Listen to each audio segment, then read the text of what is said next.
Hello, and welcome back to our final installment of our short course, Understanding the Old Testament.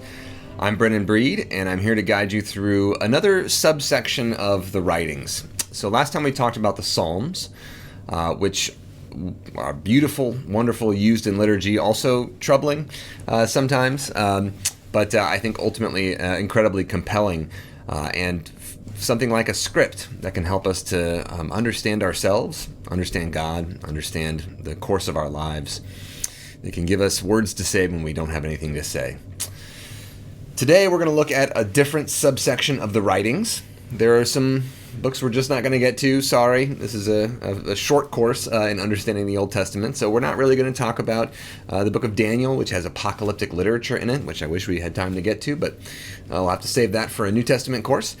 Or if we talk about the book of Song of Songs, we'd be talking about ancient love poetry, which is beautiful and wonderful and deserves a class all to itself. But if I'm going to pick another subset of the writings to lift up other than the Psalms, it's going to be the wisdom books, Proverbs, Job, and Ecclesiastes. Now, I can't cover all of Proverbs, Job, and Ecclesiastes today, but I'm going to just give a little bit of an introduction to wisdom literature itself. So, if we think about wisdom in the ancient world, the ancients, throughout the ancient Near East, from Egypt to Mesopotamia to ancient Canaan, to ancient Persia, there was kind of a shared sense about the world. And one of those shared senses was that the world was built in such a way that you can understand something about the gods in ways other than revelation. That is, that the gods can tell you things about themselves. Not just Israel thinks this, but Egypt thinks this, and Mesopotamia thinks this. You can learn some things about the gods from things that the gods are trying to tell you. In many other places around the ancient Near East, like Mesopotamia, they would look at stars and try to read the messages that they thought gods were sending them from stars in the sky. That's called divination. The Old Testament says not to do this, but we know that people in ancient Israel did this because they're told not to all the time. So all to say that this idea that the gods are sending you messages through the stars or through the flight of birds or through animal activity or through animal physiology, like the actual way that animals, like if you sacrifice an animal and you take a look at its liver, if there's a weird bump on the liver that might be telling you something, that's what ancient Mesopotamians thought. But there's a sense that there's another way to understand the world, and that's by paying really close attention to the world itself, paying close attention to what we might call wisdom. Wisdom was multifaceted. I'll get to some of the different ways that we might understand wisdom. But here we have two different sort of cultural manifestations of wisdom in the ancient world. Right above me is an image of Ma'at. You'll see Ma'at is a female deity. She is often depicted as kind of sitting with like a kind of a cloth pulled tight around her, like a blanket kind of pulled tight around her. She's sitting and kind of meditating on the world. She's kind of holding the world together with her wisdom. She's often got a feather on top of her head. You can see the feather on top of her head there. And she has an Ankh cross resting on her knees. That Ankh cross, that Egyptian cross, doesn't have anything to do with Jesus. It's much earlier than Jesus, although later Egyptian Christians would relate it to Christianity and so on. But at this time, at the time of ancient, in the time of ancient Egypt, the Ankh cross was a symbol of life. It represented life, so that the wisdom of Ma'at is a key to life, but that Ma'at is also this god is kind of at the center of creation. I'll talk more about that in a minute, but that's just this kind of ancient Egyptian idea of creation. Next to that, we have a cuneiform tablet, a wisdom writing from ancient Mesopotamia. Both Egypt and Mesopotamia created this type of literature, a genre of literature that we today might call wisdom texts. And these are texts that would often try to describe how to do things, how to get around in the world, like how to make it. We might call this like self-help literature today, like you look at like a like how to be a successful business person, or how to be a leader, right? Leadership kind of information. There's bad leadership stuff out there. There's good stuff out there too. That is to say that there in the ancient world, the idea was that they're going to try to give this kind of orientation to life, orientation to the world through wisdom, that the community passes down this shared wisdom, and that people who are smart, not just like intelligent, like they know a lot of stuff, but people who are wise, are drawn to this kind of information. So that is to say that someone can be on their way to learning things, but that orientation, the general orientation or posture, we might say, the posture of someone who says, I need to learn more. Someone can have lots of knowledge or have little knowledge and still be open, have that posture of openness to receiving knowledge and wisdom. And that is basically how ancient people understood wisdom itself. The wise person might not know a lot of things, but the wise person, or the person who's on their way to being a wise person, is someone who is open to learning. Someone who says, I don't know. Please teach me, right? So that kind of posture of learning is itself the posture of the wise one. So what is wisdom, and how is wisdom different from knowledge? We might say that wisdom itself, if I ask you what makes a wise person, we could have a good conversation about that. What makes a wise person? What's wisdom? So maybe part of it is knowing stuff, but there's a deeper part to it than knowing stuff, right? It's about knowing stuff. It's about that orientation or posture, as I said, about openness to wanting to learn. It's also about seeking out good sources of information. And we think this is a new thing today with the internet. Oh, like how to teach information literacy, how to choose good sources and reject bad sources of information. This is a problem in the ancient world too. You see this throughout wisdom literature in the Bible, but outside of the Bible too. This general sense of that there's a lot of information out there, and a lot of it's bad. A lot of it's not good. A lot of it's not helpful. A lot of information is out there trying to trick you or use you, right? So all to say that wisdom involves knowing who to ask or what to ask. And part of that means looking and being able to discern who is living, let's say, a virtuous life. Ask them how they did this. Don't just ask the richest person in the world how they got rich. You're going to hear a lot of probably bad advice. Not bad in the sense maybe you'll make a lot of money from it, but are you going to have a good life, a happy life, right? So knowing who to ask, who seems like they are living a virtuous life, a happy life, a good life, an enjoyable life, a life where the community loves them and they take care of the community and the community takes care of them, right? A life of integration, of wholeness, of happiness. I mean, all these different kind of difficult to describe terms. There's an art to it, right? To seeing somebody and saying that's a good source of information right there. All that is a part of wisdom as well. We can also say that part of wisdom is not just knowing things, or not even just knowing how to get things, but it's also knowing how to use the information that you have. So you might know a ton of stuff about farming, but if you don't know how to operationalize it or how to implement it, right? How to put it into practice, then you actually don't know how to farm. So wisdom is about knowing how to use the kind of information or the knowledge that you've gained and how to use it appropriately, how to use it for good. So there's a moral dimension to wisdom as well. We might say that there's one other element to wisdom in the ancient Near East, and that is all cultures, including Israel, think that wisdom is kind of like the glue that holds together the universe. Wisdom is a core principle of organization and structure in the universe. And when you see little things in the world that are wise, like for example, make sure you plant your crops, in the right time of year and harvest them at the right time of year and all that. That's not just wise because it's randomly true or something. It's wise because you have tapped into a cycle of organization and structure that is produced by the wisdom that organizes the universe. The cosmos is itself kind of held together by wisdom. Ancient Israel thinks this too, but so does ancient Egypt, and so does ancient Mesopotamia. I'll prove that in a minute, but we can move on. So there's all these kind of different facets to wisdom, and we can even kind of push it as well. So if I want to break this down into some different categories, I'd say wisdom involves practical know-how.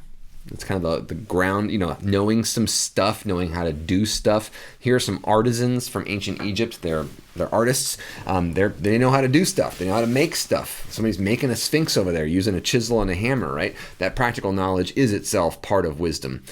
Wisdom is also this kind of expansive sense of speculative theological, philosophical knowledge, discerning the order of the cosmos, also kind of like ancient science as well as tied up in there, right? How is the world structured? Here's 3 images of Ma'at, that Egyptian goddess of wisdom herself, who holds together the cosmos. And just if you think, hey, that Ma'at stuff is a little bit crazy, and of course Israel didn't believe in any of that, right? There's plenty of sort of there's plenty of information in the Bible that leads us to a sense that ancient Israel thought about God this way too. So if you look at Proverbs, if you turn with me to Proverbs chapter 8, and by the way, the 3 books that really deal with wisdom in the Old Testament are Proverbs. That's the central book of wisdom in the Old Testament. And then we can say that Job is another book that pushes the conversation a bit further than Proverbs, and then Ecclesiastes pushes the conversation even a bit further than Job, kind of probing the depths of wisdom in the cosmos. And we can say in the New Testament that Jesus is very much affected by this kind of teaching and these kind of principles, and that comes out in his teaching. His parables and the way that he teaches are very much informed by wisdom literature of the Old Testament. And then we can also say the book of James basically is wisdom literature in the New Testament. The book of James hardly mentions Jesus, but it mentions a lot of Proverbs and proverbial material and kind of wisdom-like material. So all to say that we can see this stuff throughout the Bible, but Proverbs is the place that you'd point someone to say, okay, here's the place you go to really find the kind of central claims about wisdom in the Bible. And one of the central claims in Proverbs chapters 1 through 9, there's a character, woman wisdom, that emerges as like an actual figure, an actual living figure. And she sounds a lot like how the Egyptians talk about Ma'at. And wisdom herself says this in chapter 8 of Proverbs, verse 22. Yahweh created me at the beginning of the divine work, the first of God's acts from long ago. So God made wisdom. Ages ago I was set up at the first, before the beginning of the earth. When there were no depths I was brought forth, and there were no springs abounding with water. Before the mountains had been shaped, before the hills I was brought forth. When God had not yet made earth and fields, or the world's first bits of soil. When God established the heavens, I was there. God drew a circle in the face of the deep. When God made firm the skies above, when God established the fountains of the deep, God assigned the sea a limit, so that the waters might not transgress God's command. When God marked out the foundations of the earth, I was beside God there, like a master worker. And daily I was God's delight, rejoicing before God always, rejoicing in the inhabited world, and delighting in the human race. So we hear about this creation of the world, and like before the creation of the world, there was wisdom, God's wisdom. And God's wisdom kind of helps God create the world. The world is created by and through wisdom, and wisdom is having fun, helping to generate and create the world. The basic idea here is that the world is created through and by wisdom. So if you start to learn little bits and things about the world and how it works, you can kind of piece these things together and get a sense of the overarching order of the universe. And from that, you can get a sense of God. Proverbs chapter 3 points this out a little bit as well. This is kind of throughout the book of Proverbs, but if you look at Proverbs chapter 3, verse 19 and 20, Yahweh by wisdom founded the earth. So Yahweh uses wisdom, or works with wisdom, to create the earth. By understanding, God established the heavens. By God's knowledge, the deeps broke open, and the clouds dropped down the dew. So the world is kind of created and generated by wisdom. And so if you watch the world really, really closely, you can begin to discern the order of the universe. So you get these little tidbits throughout Proverbs, like Proverbs chapter 6, verse 6, where you're told to look at creation, look at the world, look at the animals, look at the bugs, and just see what they're doing. And you can learn about how God has organized the world, and you can learn about what you're supposed to do through that. So go to the ant, you lazy bones. Proverbs 6:6. Go look at ants, you lazy bones. Consider the ways of the ant and be wise. Without having any chief or officer or ruler, it prepares its food in summer and gathers its sustenance in harvest. How long are you going to lie there, O lazy bones? When are you going to rise from your sleep? A little slumber, a little sleep, a little folding of the hands to rest, and poverty will come upon you like a robber, and want like an armed warrior. So in other words, you want to sit there and just hang out all day? Look, even these little bugs are working hard to try to build up for a time when there's no food. You better do that too, or else it's going to be really difficult when that day comes. So learning about how we're supposed to live that we are supposed to contribute to and the ants aren't individuals. They aren't like living by themselves. They're working together as a community to prepare for times of want and need. So get up, you lazy bones. Go pitch in. Let's, as a community, work together to try to build a world of plenty and abundance, and not just try to take for ourselves or try to leech off of others, right? So all to say, there's this sense throughout the book of Proverbs and throughout wisdom literature in the ancient world that you can learn something about the order of the cosmos and learn something about God. And learn something about the truth of the world just by looking at things. You can also do this by looking at the community around you, by the way, and learning from people in the community who have lived a long life and who have received wisdom from their ancestors. So there's this ancestral kind of tradition, like Proverbs themselves, right? The book of Proverbs. Like, what makes a proverb? A proverb isn't written by someone. A proverb is something that got written long, long ago, and it proved useful in many different places in someone's life, right? It proved useful over time. So that is that a proverb has to have been around for a long time before it's a proverb. Proverb means it got quoted in lots of different contexts. So something that has to make sense and work a lot. Okay, so another thing we can say about wisdom literature, besides the fact that it involves the community and listening to the community over time, it involves looking at the cosmos and kind of observing the world around you, the daily life around you, observing what works and doesn't work, learning about stuff, being curious and open to learning about stuff, discerning good sources of knowledge and wisdom. Then we can also say that the book of Proverbs gives us kind of this imagined world. So if you look at the book of Proverbs and you start it, it actually starts with what I think is kind of like a dust jacket of a book. So for example, this book, the Old Testament by Brent Strawn, on the back, it's got a little blurb, right? It's got a blurb about what it's about, and it's got blurbs from people saying, hey, you should pick up this book, and here's why this book is interesting, or this book is important. Here's another good book, Justice for All, How the Jewish Bible Revolutionized Ethics by Jeremiah Unterman, and it has the dust jacket, right? This thing on the outside, this hardcover book, and it's got a little thing here explaining what this book is. And a little thing about Jeremiah Unterman and so on. So it explains, why would you pick up this book? Who is this book for? And I think the beginning of the book of Proverbs is trying to tell us that. So look at the book of Proverbs begins, the Proverbs of Solomon, son of David, king of Israel, which, by the way, that's how it opens, but lots of the book of Proverbs tells us it's from other people. So like if you look at Proverbs 31, they're the words of King Lemuel, an oracle that his mother taught him. So King Lemuel's mother wrote Proverbs 31. Proverbs 30 says the words of Agur, son of Jakeh, an oracle. Agur, son of Jakeh, is not an Israelite. That's a foreign person who said this wise stuff. So all to say that this wisdom doesn't just come from Solomon. It comes from all over the ancient world. It comes from other peoples. And we can see in chapter 25 of Proverbs, it opens with this. There are other proverbs. These are other proverbs from Solomon that the officials of King Hezekiah of Judah copied.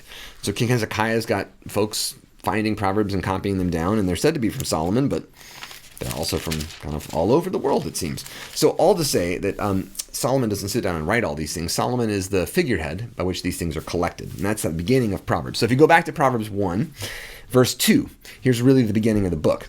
For learning about wisdom and instruction, for understanding words of insight, for gaining instruction in wise dealing, righteousness, justice, and equity.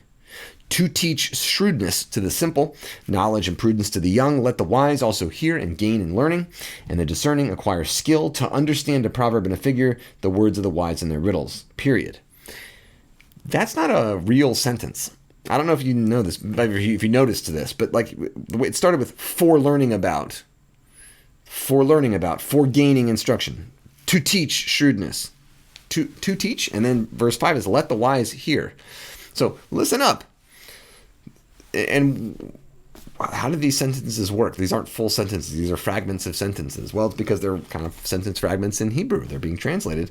But the reason is the question that's not stated here is, what is this for? So you've got a scroll. You unroll the scroll, and the first thing you're going to see is a description of what this book is for.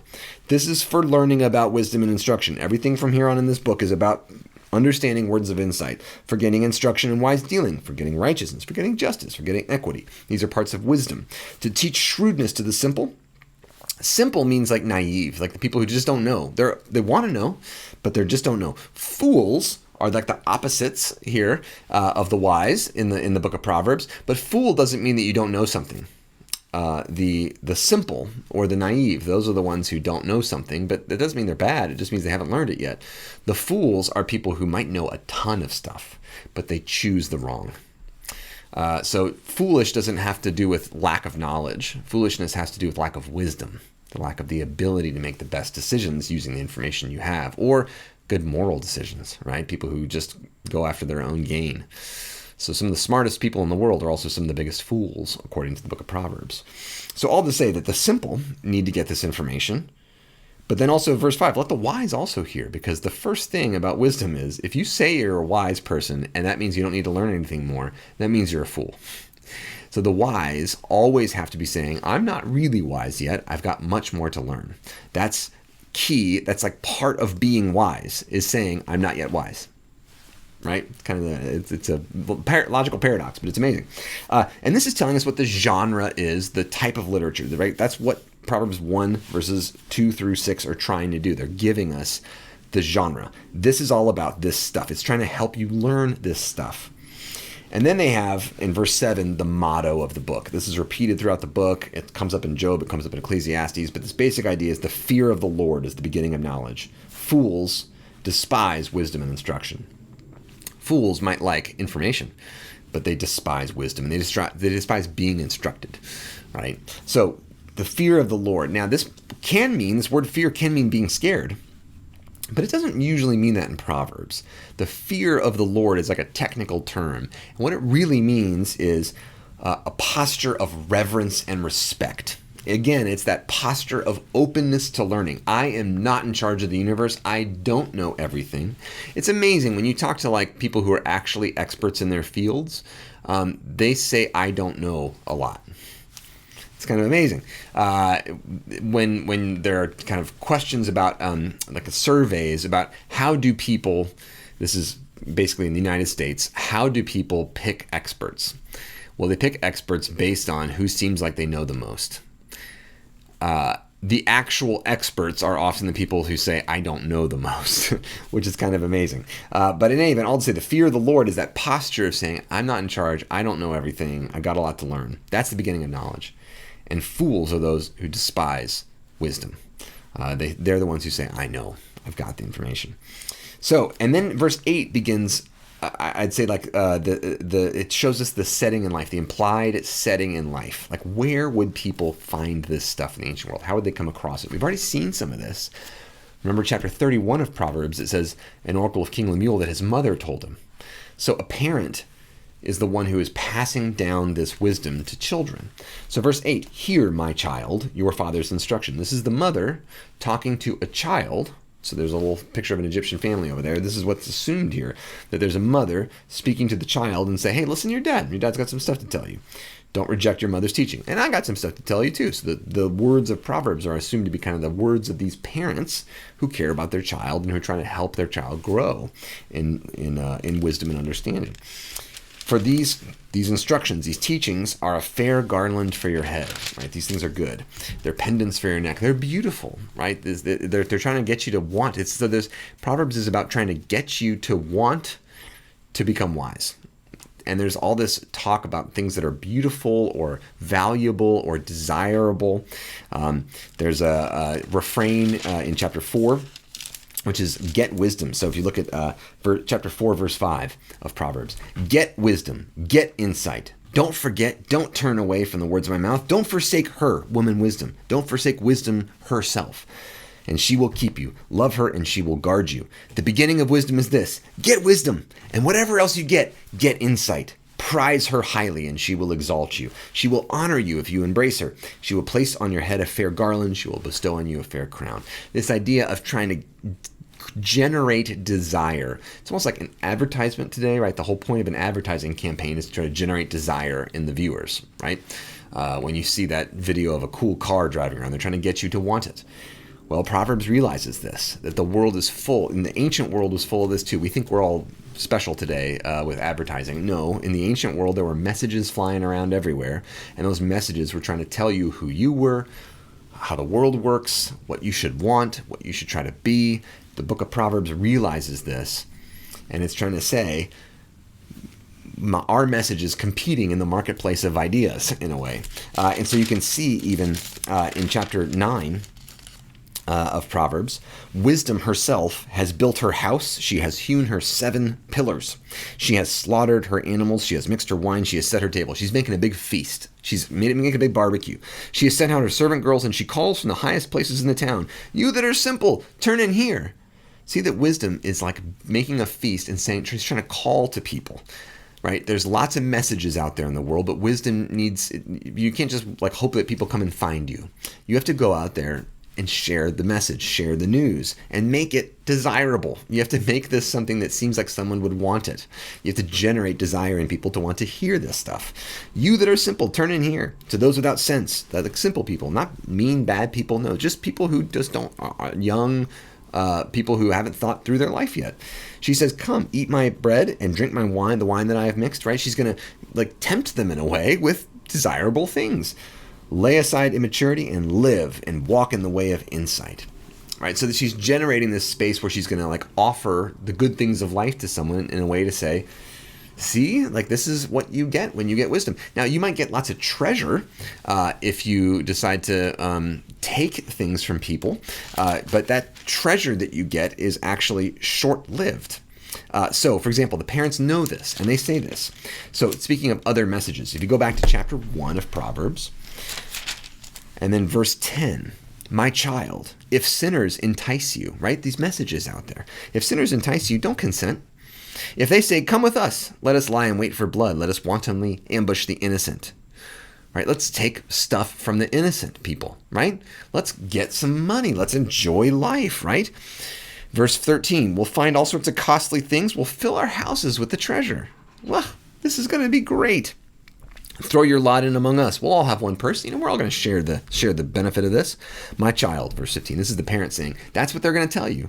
"But don't walk in that way. Keep your foot from their paths, for their feet run to evil and they hurry to shed blood. For vain is the net baited while the bird is looking on. They lie in wait to kill themselves.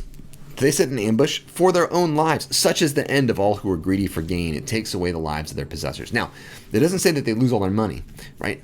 People who are awful and do awful things sometimes end up very wealthy. Sometimes they end up with a lot of stuff. Sometimes it looks like they win the game of life. But what Proverbs is saying is that they've lost their lives, that they have their life has been taken away by their possessions, by their stuff, by their ill-gotten gain. That is to say that Proverbs often says that in the end, in the long run, things happen. There will be justice in the end. Another way of putting this is what Martin Luther King Jr. said, which is that the moral arc of the universe is long, but it bends towards justice. So this is one of the wagers of wisdom literature. We might say, and I've already mentioned this a bit, but we say that where do you find this wisdom, right? Well, a big part of it is in observing daily life. Just look, look at the ant, you lazy bones, right? But also throughout the book of Proverbs, you can say, hey, look at people and just see what happens in their lives. Look, if this person throws their life away on addictive substances, does that help? Is that good? Are there good things that come from that? If this person lives their lives consumed with anger and hatred and lets that run them, that's the fuel they work on, is that good? Look at how their lives turn out. Just see if it works, right? So observe the world around you and see what happens. And here's just kind of a daily life scene where people are doing their thing. They're doing their farming thing. So look at your farming stuff. Just pay attention to the world around you. Pay attention to your life and the lives around you. And just try to see what leads to good, desirable outcomes in the long run. And for everyone, not just for you. Right? Communal. The Proverbs is very communal. What works out best for the community's overall joy in the long run. Overall blessing in the long run. So we can also say that there's other sources of wisdom, like the natural world, not just ants and things like this, like in our sort of neighborhood, but the way the world works, the seasons, the patterns of winds, the way the sky works. Basically like ancient astronomy in a way, but thinking about the patterns in human kind of interactions and during agricultural interactions. All of this is a source of deep wisdom about what we can do and how we should do it, but also about this larger picture of who is God that has built this world. The watchmaker kind of analogy, right? If you find a watch out there, you can kind of like, wow, this watch just fell out of the sky. Well, someone must have made it, and if they did it like this, then what are they like? You can kind of think about them in a way, right? It's an imperfect analogy, but in the ancient world, they do say, like, if a God made a world like this, what does that tell us about God? What kind of God is this? So I can also say other cultures. Remember, I pointed out that King Lemuel and King Agur, son of Jaka, that they were folks who are not Israelite. They are foreign peoples, and their wisdom made it into Proverbs. It's not just that. It's that there's other Egyptian wisdom. The book of Amenemope very clearly is used as a basis for a section of the book of Proverbs. The book of Amenemope was around long before the book of Proverbs was. It's from long before the time of Moses. But we also know that it was copied for many millennia, and copies of it made its way to places where ancient Israelites were, and ancient Israelites came in contact with some of this wisdom, and they used it as basically the basis for several chapters of the book of Proverbs, chapters 22 through 24. So what we can say is that ancient Israel oftentimes thinks of itself as being unique and special in terms of its revelation. God gave laws on Sinai to Moses, and God self-revealed to Moses, or self-revealed to Abram and Sarah, and they wouldn't have known God otherwise. But this, Proverbs, Job, Ecclesiastes, is the part of the Bible you'd go to find not a contrasting voice entirely. It's not arguing the other point, but it is saying that wherever you go in the world, God's been there, and God has shown something of God's self to all of the peoples of the world through the stars, through the seasons, through ants, right? The God, you can know something about God in the world, and so that means that all cultures in the world have had a chance to reflect and think about the God of the universe, the same God that Israel worships. And it's not that every culture thinks is great, but what ancient Israel does is they borrow from the cultures around them. And in wisdom literature, they very clearly and directly borrow. And they assume everyone in the world has been able to understand something about woman wisdom, something about God's wisdom, and, kind of imagined as a person, right? Personified as a character, woman wisdom. Everyone's had the chance to do this. And so, of course, if we listen to other cultures, and especially if we listen to the most wise voices in every culture, then we're going to be able to learn something true, not just about ourselves, but about God, by listening to these other voices. So this is where you go if you want to find some biblical precedent for interfaith dialogue, or intercultural communication, intercultural dialogue and learning, and not just like trying to evangelize other cultures, but trying to say, what can they teach me about my own faith, about my world, right? So this is so the book of Proverbs does this kind of work. Job is set in kind of a land far away. Ecclesiastes thinks about other cultures some. It's a little bit less kind of clearly interfaith dialogue, but I do think that Ecclesiastes is interacting. I think it's written at a very late date in the Hellenistic period. I think it is interacting with Greek sources of wisdom, and is not rejecting all this stuff, right? We're assuming that peoples around the world, that Plato knows something about God. Plato's real smart, has sat and thought about it a lot. I'm not going to take everything Plato says. So, for example, when Egyptian wisdom is borrowed in the book of Proverbs and it's reused, recycled in a way, they don't just put it in without changing things, right? They take out the name of the Egyptian gods, they put in the names of Yahweh and the name of the Israelite God. But they also change little things here and there, right? They're altering it to say, okay, I'm going to take this basic idea, I'm going to tailor it to our local culture and our context and our theology, and then we'll insert it into our book of wisdom, right? Proverbs. So all to say that this looking to other cultures, kind of a cosmopolitan form of wisdom, right? Trying to think about the knowledge and wisdom of the cultures around you, is a really fascinating part of wisdom literature. one part that we can learn from today. And we can also say this theological speculation, right? There's, the basic idea is that people who have spent a lot of their lives thinking very carefully about these issues of wisdom have, in a way, they've seen enough pieces of the puzzle, right? So you learn how ants work. You learn how addictive substances work and don't work, right? You learn how intergenerational conflict works. You learn how the stars work. You learn how the seasons work, right? You kind of you're learning all these little pieces, almost these little fragments of wisdom herself. And once you get enough pieces of the puzzle together, you can start to see patterns that you wouldn't be able to see otherwise. So the wisest of the sages, these wise people, are understood to be able to kind of speculate about these larger patterns in the world. So woman wisdom herself, right? The idea that wisdom is this organizing principle to the cosmos. That's not a new reader of Proverbs who's thinking about that kind of thing. New reader of Proverbs is thinking, okay, how do I learn how to have a good family, right? How do I learn how to be a good parent? How do I learn how to be a good kid? How do I learn how to, basically not die in the wintertime, right? How do I do these things and survive and have a good life? How do I treat other people? Those are the kinds of things that someone who's new to Proverbs is going to be learning. But a sage who's been meditating on these ideas and been paying attention to their lives and the world around them for many, many years, who's paid attention deeply to the received, inherited wisdom of the generations that came before us, all of that combined can give you this larger picture of the cosmos and of God. And this is understood in Egyptian culture. That's Ma'at, the people who are reflecting on Ma'at. This is Adapa. This is Enki, god of wisdom in the ancient Babylonian tradition. But there's other kind of characters like Adapa, the sage, the kind of stand-in for the scribes. There are folks and semi-divine folks and divine folks in these other traditions that kind of are the focus of this kind of theological speculation. In ancient Israel, it was God, Yahweh, but also this divine wisdom, this embodied wisdom. Much later, so in the time of Jesus, let's say, Jews start to imagine. So Proverbs was probably written, like the earliest parts of Proverbs, very old, 1000 BC or something. The instructions of Amenemope, the Egyptian stuff that Proverbs 22 to 24 is based on, was written like 1800 BC or 2000 BC.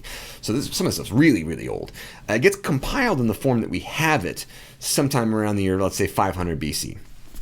Maybe even a little later, 450 BC or something like that. That's when Proverbs starts to come together. Some people say even a little bit later, but I think it's probably around the year 500 BC. So it's a long, long period of time that Proverbs is building up and being edited and so on. And it reaches about what the form, the shape that we've got sometime around 500 BC. We can say at the time of Jesus, women wisdom starts to be understood as the Torah, God's Torah. So that is the Bible itself, the scriptures, right? Especially the 5 books of Moses at the beginning of the Bible. That's the center of that's God's wisdom itself. That's what woman wisdom is. She's the Torah. In early Christian reflection, that Jesus becomes this, right? The Word. And if you read John 1 is basically reading Proverbs 8, that creation story we read in Proverbs 8 verses 22 to 31. The John 1 is in the beginning was the Word. It's reflecting on that, but it's saying that woman wisdom thing, that's Jesus.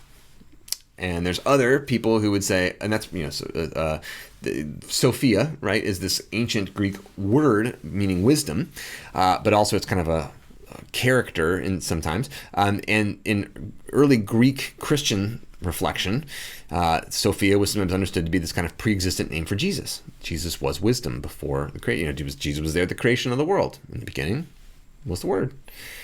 Right. So all to say that this this kind of theological speculation about woman wisdom led to all kinds of later theological reflection that is about Scripture, or is about Jesus, or is about the Spirit, the Holy Spirit in Christian tradition. And I don't want to put a cap on any of that. It's all really wonderful. I think this kind of it asks us to reflect, it invites us to reflect even more on where we see God active in the world. So that's been a really generative, I think, part of wisdom literature as well. And we can say, who is doing all this stuff, right? Well, the parents. Well, Proverbs 1 says it's the parents, right? But who wrote this book? Who put this book together? Well, we already saw in chapter 25 that it was the scribes of King Hezekiah. So there are these scribes that are working for the royal courts, maybe for the temples, maybe for both. And these scribes, these real smart people in the ancient world, they are collecting this literature and they're writing it down, and they're positioning themselves kind of like the parent. Like it's the parent-child stuff in Proverbs 1 is fictional, but it's not fictional in a bad way. It's just like this is the kind of setting in which this kind of information is often imparted. But we're going to write this book bigger than that. It's not a parent talking to a child. I mean, this is like very intelligent scholars organizing this information and then writing this big book, collecting this big book from stuff around the world, kind of the greatest hits of wisdom, and they're going to organize it so that whoever you are, if you're an elderly person and you're reading this, you're in the position of the child, and that's the humble position of openness that is the beginning of wisdom. Right? Doesn't matter how smart you are. I got a PhD, but I still learn things every time I read Proverbs. And if I said, "Hey, I'm real smart. I got a PhD. I'm a Bible scholar. I don't need to learn anything," I would not be. I would be a fool, right? Maybe I am a fool, but I would be, according to Proverbs, definitely a fool at that point. So these sages are the folks who compile and put this literature together, and they're the ones who carry out these kind of deep theological reflections on wisdom, we can say. And that basic finding, if there's something that kind of holds together the book of Proverbs and wisdom literature as a whole, it's this. It's called the sphere of destiny. They didn't call it that. That's a modern scholar who called it that. But the sphere of destiny basically says that you have like a range of motion, right? That's the little range of motion comic strip over there. But the basic idea is that you can do a lot of things. You can't do everything. But of the choices that you make, you define what you can do in the future. Right? So if I choose to start doing my homework right now, I'm going to expand my options later. But if I choose to put off that thing, whatever task I've got, if I put off doing my homework, then I'm reducing the possibilities for my future. I'm either going to pass or fail or whatever, but if let's say if I, here's another example. If I start to learn a foreign language right now, I start to build some capacities, I'm expanding my possibilities in the future, right? I can go to travel to that place, but I can also get a job that requires that language, or I can read literature from that language, or it might change the way I see the world, right? I'm building these capacities, and you can think ethically too, right? I make lots of good choices about caring for people and taking care of them. And, well, then they might take care of me in the future, or I might become the kind of person that people really want to make sure I have a good life, right? But if I make terrible choices and I cut off all my friends and I make my family hate me because I'm constantly using them and abusing them, well, then I'm decreasing my possible futures, right? No one wants to hang out with me. I got less possibilities in the world. And I'm kind of pushing myself down a bad track. Another way to think about it is like you're carving like a sculpture, right? You got a block of wood and you start to chip away at it. In the very beginning, you can make it go any direction you want, but after you've cut away at a lot of the wood, you have fewer choices left. So the sphere of destiny basically is saying you are generating not a definite outcome in the future, but every choice you make is changing the possibilities for your future. So if you dig a pit, you might fall into it, right? If you're trying to dig a pit to trap your friend, you might get trapped in it, or they might push you in the hole, right? That is to say, but if you try to like build a community of mutual belonging and care, there's no pits around and no one's going to fall into them. You too.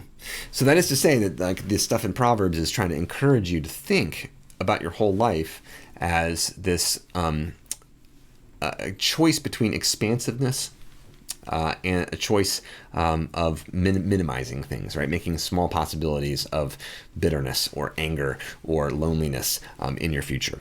Or trying to create abundance versus creating scarcity.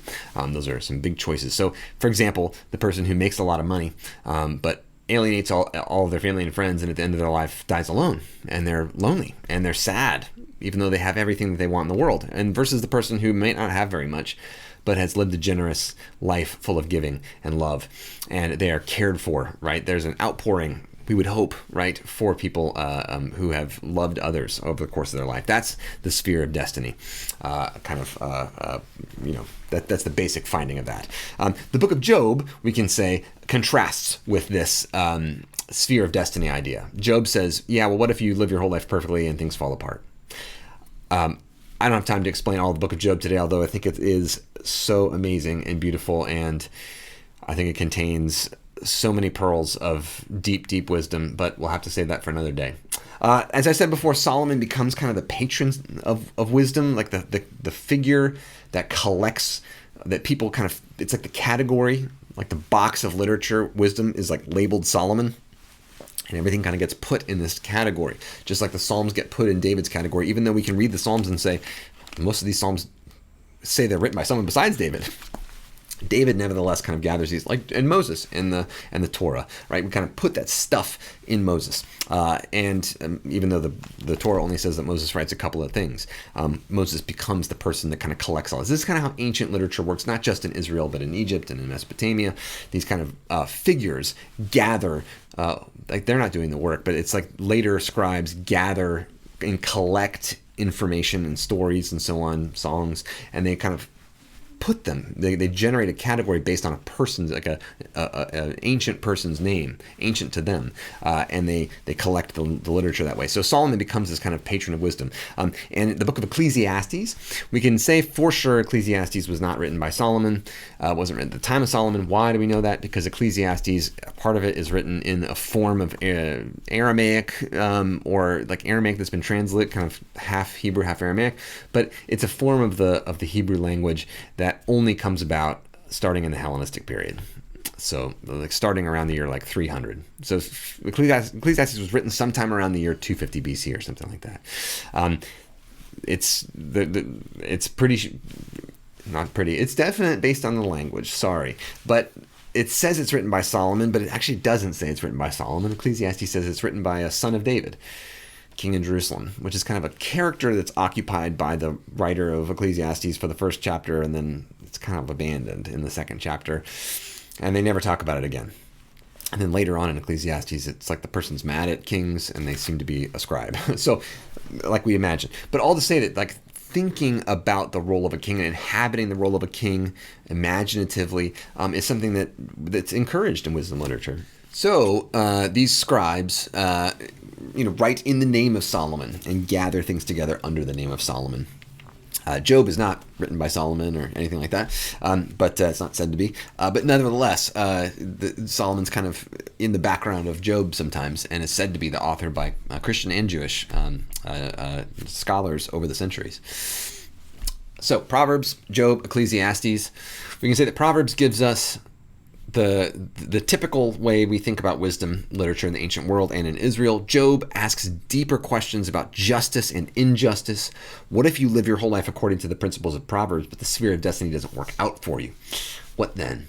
And like I said, I can't, unfortunately, don't have time to get into all that, but it is it's a beautiful reflection. I'll link a video I've made of Job before if you care to know what are my thoughts on that. And then Ecclesiastes is a somewhat cynical, a somewhat detached reflection on life that I think does end in joy. But again, I don't have time to go into all that, but Ecclesiastes is probably the strangest book in the Old Testament, and I think it's one of the deepest and most interesting. So I'll link another video where I go into detail with Ecclesiastes if you care to know more about that later.